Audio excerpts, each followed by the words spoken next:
हैं कि आने वाले वक्त में डीजल और एलपीजी गैस के दाम बढ़ते जाएंगे।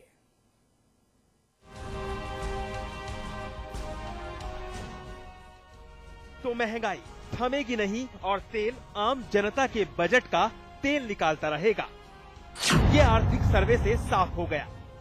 साथ ही इसने गुरुवार को पेश होने वाले आम बजट की दशा दिशा की तरफ भी इशारा कर दिया।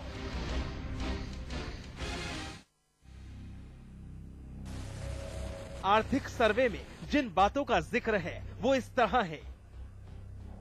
महंगाई दर में कमी का अनुमान, सामाजिक क्षेत्र को ज्यादा पैसे मिले, डीजल और एलपीजी के दाम बढ़ाने की जरूरत, इंटरनेशनल मार्केट के मुताबिक तय हो डीजल और एलपीजी की कीमतें, निवेश में गिरावट के चलते तमाम परियोजनाएं रुक गई और नई परियोजनाएं शुरू नहीं हो पा रही, गरीबी में गिरावट आई है, पिछले कुछ सालों में सामाजिक कार्यक्रमों में खर्च में इजाफा हुआ है, 11वीं योजना अवधि में 7 महत्वपूर्ण कामों पर करीब 7 करोड़ रुपया खर्च, मंदी के बावजूद 2014 में तेजी आने की संभावना, विदेशी माहौल पर निर्भर नहीं रहा जा सकता और घरेलू संतुलन बहाल करने के लिए तुरंत उपाय करने होंगे। मौजूदा वित्त वर्ष में औद्योगिक क्षेत्र में बढ़ोतरी 3% के आसपास बनी रह सकती है। मार्च 2013 में थोक मूल्य सूचकांक मुद्रास्फीति घटकर 6.2 से 6.6% के बीच आ सकती है।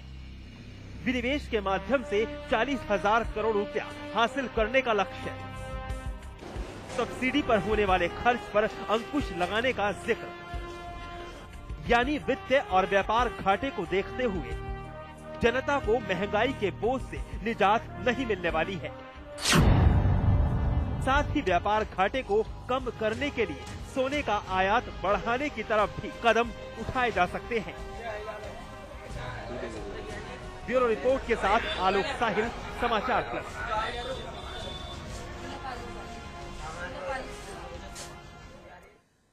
गुरुवार को वित्त मंत्री पी चिदम्बरम देश का आम बजट पेश करने वाले हैं। हालांकि आर्थिक सर्वे में डीजल और गैस की कीमतें बढ़ाने के संकेत देकर चिदम्बरम ने लोगों की चिंताएं जरूर बढ़ा दी हैं। फिर भी कुछ लोगों को उम्मीद है कि वित्त मंत्री अपने बजट में देश के आम आदमी का ख्याल जरूर रखेंगे। आइए आपको सुनवाते हैं कि आम लोगों का इस पर क्या कुछ कहना है। इस तरह होना चाहिए कि मिडिल मैन और लोअर ग्रेड के मैन इसको कम से कम इतना वो मिल जाए कि वो अपने बच्चों को पढ़ा सके और अपनी रोजी रोटी कमा सके। हर रोज महंगाई बढ़ रही है। डीजल की जब से महंगाई बढ़ी है तब से हर चीज का, पेट्रोल की, तो उसका असर जो है आम खाने पीने की चीजों पे, रसोई पे, आम गृहिणी पे, सभी पे इसका काफी असर पड़ा है। किचन पे तो बहुत असर आ गया है। आप समझ लीजिए जो पहले हमारा बजट था उसे दुगना तिगने का फर्क पड़ा है, जो कि काफी एक आम इंसान के लिए तो बहुत महंगा हो गया है। हम चाहते हैं उद्योग परक बजट हो, लोगों को रोजगार के अवसर मिले। मिल रहा है सिलेंडर, इनसे खाना कैसे बनाएंगे? जो गरीब आदमी है वो कैसे आम जनता से जिएगा? इसलिए बजट कम होना चाहिए। आयकर की छूट है, हम तो चाह रहे हैं आयकर की छूट जो है कम से कम उसकी सीमा जो है 5 लाख रुपए की जाए। आटा है, चावल है, गैस है, सब्जियां है, दूध है। दूध इतना महंगा हो गया, बच्चे पी नहीं पा रहे हैं दूध। रोजमर्रा की जरूरत की चीजें ये बहुत शॉकिंगली ऊपर जा रहा है। जो देखिए खाद्य पदार्थ बहुत जरूरी है कि खाने पीने की चीजें वो सस्ती हों और बेसिक जो है डीजल पेट्रोल में ये सरकार को कुछ जरूरी इंतजाम करने होंगे। और मैं चाहती हूँ कि गोल्ड में भी थोड़ा सा महंगाई कम हो। गैस कम से कम रियायती दर के जो सिलेंडर है उसमें राहत मिल जाए, खाने पीने के सामान में राहत मिल जाए। टैक्सेशन में सरकारी कर्मचारी या नौकरी पेशा लोग चाहेंगे कि टैक्स में राहत मिल जाए। इनकम टैक्स की उसको बढ़ानी चाहिए क्योंकि जनता पेट्रोल वृद्धि, डीजल वृद्धि और गैस वृद्धि, गैस के वो सब्सिडी वाले सिलेंडरों की वो काट करते बहुत त्रस्त हो चुकी है। और इस पर चर्चा करने के लिए हमारा खास पैनल हमारे साथ जुड़ चुका है। अमिताभ अग्निहोत्री जी, हमारे मैनेजिंग एडिटर। अमिताभ जी, स्वागत है आपका। धन्यवाद। रियाज अहमद, खादी ग्रामोद्योग राज्य मंत्री हैं। अहमद साहब, आपका भी स्वागत है। साथ ही साथ अब से कुछ ही देर बाद सूर्य प्रताप शाही जी, बीजेपी नेता हैं, वो हमारे साथ जुड़ेंगे। त्रिवेंद्र सिंह रावत जी हैं, बीजेपी नेता हैं। रावत जी, स्वागत है आपका। और सूर्यकांत धस्माना, कांग्रेसी नेता, वो भी हमारे साथ जुड़ेंगे, लेकिन सबसे पहले हम रावत जी के पास चलेंगे। रावत जी, यहां पर लगता है क्या जो आम बजट पेश होने वाला है और आर्थिक सर्वे जो आज हमारे सामने आया है, उसको देखते हुए लगता है क्या कि आम आदमी को राहत मिलती दिखाई देगी? ऐसा है, आम आदमी को राहत मिलना ये तो दिवा स्वप्न है। जिस तरह से जनता के साथ रेल बजट मैंने देख रहा था, हाँ, कि रेल किराया नहीं बढ़ाया गया, लेकिन दूसरी तरफ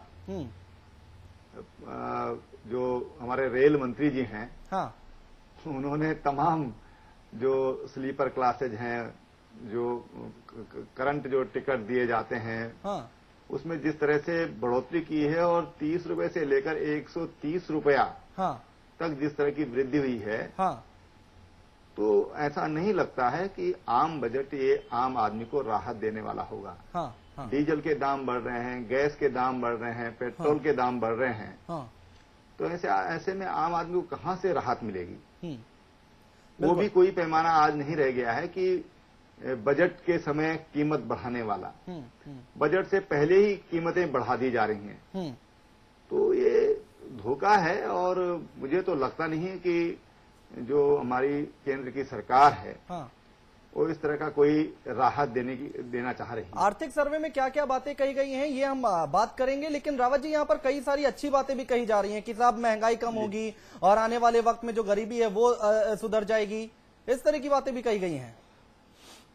नहीं, हमको जब से चुनाव की याद है जी, और हमेशा जो ये कांग्रेस की सरकार है, उसने नारा दिया कि कांग्रेस का हाथ गरीब के साथ, कांग्रेस लाओ गरीबी मिटाओ, हाँ, ये तो हमेशा से सरकार नारे देते रही है, हाँ, और जो आम गरीब आदमी है, हाँ, उसको राहत के नाम पर उनसे छलावा करती रही है। ठीक है, लेकिन कहते हैं कि घोड़ा घास से यारी करेगा तो खाएगा क्या? कांग्रेस को ये लगता है कि उनका जो मतदाता है वो गरीब आदमी है, और इसलिए वो गरीबी समाप्त करना ही नहीं चाहती है। हाँ, हाँ, हाँ। और इसलिए गरीबी समाप्त होगी देश से। अहमद जी के पास चलेंगे, रियाज अहमद जी के पास चलेंगे। अहमद जी, यहाँ पर रेल मंत्री को हमने सुना था, उन्होंने जब बजट पेश किया तो टिकट में सीधे तौर से किराया नहीं बढ़ाया, दूसरा रास्ता चुन लिया उन्होंने, दूसरे तरीके से उन्होंने आम आदमी पर बोझ डाला। कान इधर से पकड़ो चाहे दूसरी तरफ से पकड़ो, कान ही पकड़ना पड़ता है। और यहाँ पर अब रेल बजट देखने के बाद क्या उम्मीद की जाए कि यहाँ चिदम्बरम साहब भी बहुत अच्छा बजट पेश करेंगे, आम आदमी को राहत देंगे?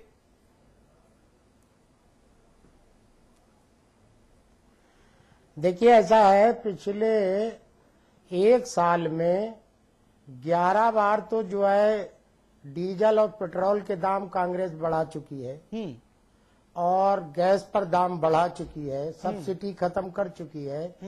तो बजट में खाली चुनावी नाटक करने के अलावा इनके पास कुछ है ही नहीं। हाँ, ये तो आम आदमी को सीधे सीधे जो है पिछले 4 साल से मारते चले आ रहे हैं, तो उन्हें अब चुनावी बजट पेश करना, इसमें तो हवाई दिखाई देगा आदमी को, जमीनी सतह पर तो राहत मिलने का कोई सवाल ही पैदा नहीं होता। हाँ, अमिताभ जी, यहाँ पर चुनावी बजट कहा जा रहा है, क्या समझा जाए कि जो कल बजट आने वाला है, क्या कुछ उम्मीदें लगा के बैठे हैं आम आदमी? देखिए, मैं हमेशा चुनावी बजट कोई बुरी बात नहीं। हाँ, राजनीतिक पार्टी ही सत्ता में आती है, जब वो सत्ता में होती है तो उसको चुनाव का भी ख्याल रखना जरूरी है। हाँ। और चुनाव का ख्याल रखना कोई अनैतिक नहीं, चुनाव का ख्याल रखने का अर्थ है जनता का ख्याल रखना। अगर वास्तविक अर्थों में चुनावी बजट हो जाए तो जनता की जय जयकार हो जाए। सही बात है, लेकिन वो होता नहीं है। हम लोगों ने जिस संदर्भ में हम चुनावी बजट शब्द का इस्तेमाल करते हैं, हाँ, वो गलत है। मेरी व्यक्तिगत मान्यता अगर आप दिल से पूछे अनुज, तो मैं कहूंगा कि काश हर बजट चुनावी बजट की तरह बने। अच्छा। जनता के लिए बने। अच्छा। तो समस्या नहीं आए। चाणक्य ने कहा कि अर्थ राज्य का मूल है, पैसा शासन का मूल तत्व है, चाणक्य ने कहा।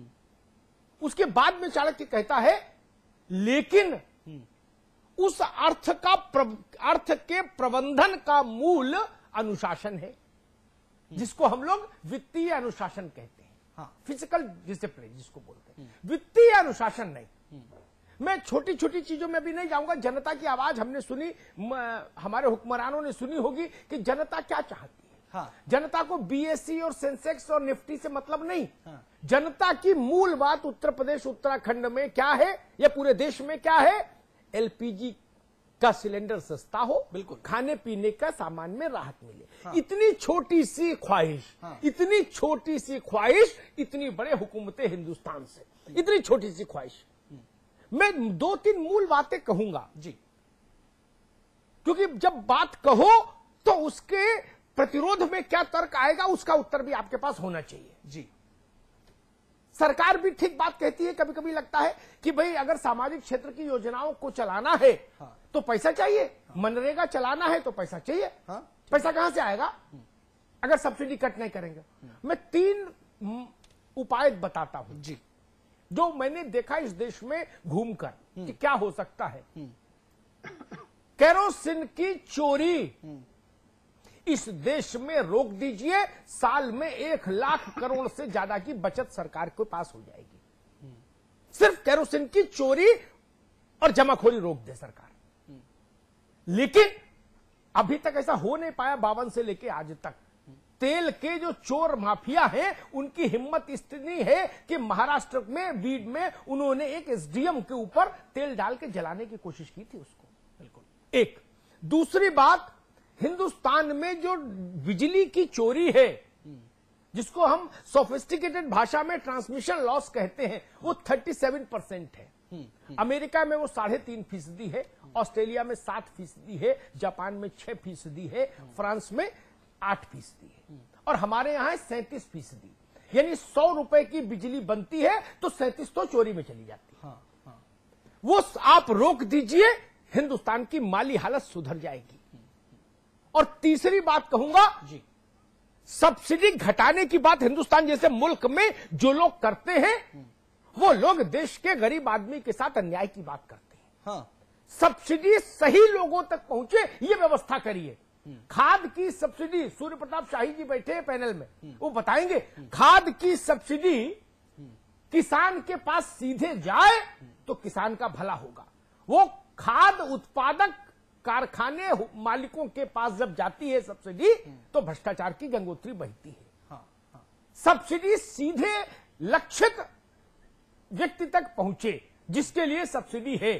ये 3 मोटी बातें भी अगर कोई सरकार दुरुस्त कर ले तो आर्थिक संकट इस देश में नहीं रहेगा। आर्थिक संकट इस देश में नहीं रहेगा। लेकिन मुझे तब दुख होता है जब सरकारें इन 3 बीमारियों को दुरुस्त करने की बजाय ये कहती है कि गरीब का पेट काट दो। हाँ। गरीब का पेट काट दो। ये ढोंग बंद करिए, ये रोना बंद करिए। फर्जी आंसू नहीं चलेगा इस देश में। अब बहुत साल रो लिए। 70 के दशक में एक नारा लगता था, रोजी रोटी दे न सके वो सरकार निकम्मी है, और फिर जनता चिल्लाती थी जो सरकार निकम्मी है वो सरकार बदलनी है। आज की कसौटी पर कसूं तो कहां है रोजी रोटी? कौन लोग बैठे हैं? सरकार ने ही एक कमेटी बनाई थी, अर्जुन सेन गुप्ता कमेटी, मनमोहन सिंह जी ने। बहुत काबिल अर्थशास्त्री थे, राज्यसभा के मेंबर थे अर्जुन सिंह जी। उन्होंने अपनी रिपोर्ट में कहा कि इस देश की 70% आबादी, तीनों राजनेता ध्यान से सुनेंगे तो मुझे अच्छा लगेगा, इस देश की 70% आबादी प्रतिदिन प्रति व्यक्ति 20 रुपए या उससे कम पर जीवन जीने को अभिशप्त है। ये मैं नहीं कह रहा हूं, समाचार प्लस की फाइंडिंग नहीं है, ये उस रिपोर्ट की फाइंडिंग है जो कमेटी भारत के प्रधानमंत्री ने बनाई थी जी। इस देश में आप कहते हो कि सब्सिडी खत्म कर दे, गरीब कहां से खाना खाएगा, कहां से जिएगा? क्या आप 70% लोगों को प्रशांत महासागर में विसर्जित कर देंगे? किस लिए है सरकार? ये देखना होगा। मूल बात कल मैं देखूंगा कि चिदंबरम साहब ये संतुलन कैसे साधते हैं। मेरी चिंता में कभी ये नहीं रहा कि महंगी अंग्रेजी शराब पर कितना टैक्स लग रहा, चाहे जितना लगाइए, कोई जरूरी है शराब पिए आदमी महंगी? 5 स्टार होटल पर टैक्स लगाइए, कोई दिक्कत नहीं। लेकिन उस गरीब के लिए एलपीजी को बख्शिए, केरोसिन ऑयल को बख्शिए, ये चीजें तो देखनी पड़ेगी ना। आप दाल रोटी सब्जी को ब्रांडेड कपड़े के एतबार कैसे रख देंगे? ब्रांडेड ज्वेलरी के अखबार कैसे रख देंगे?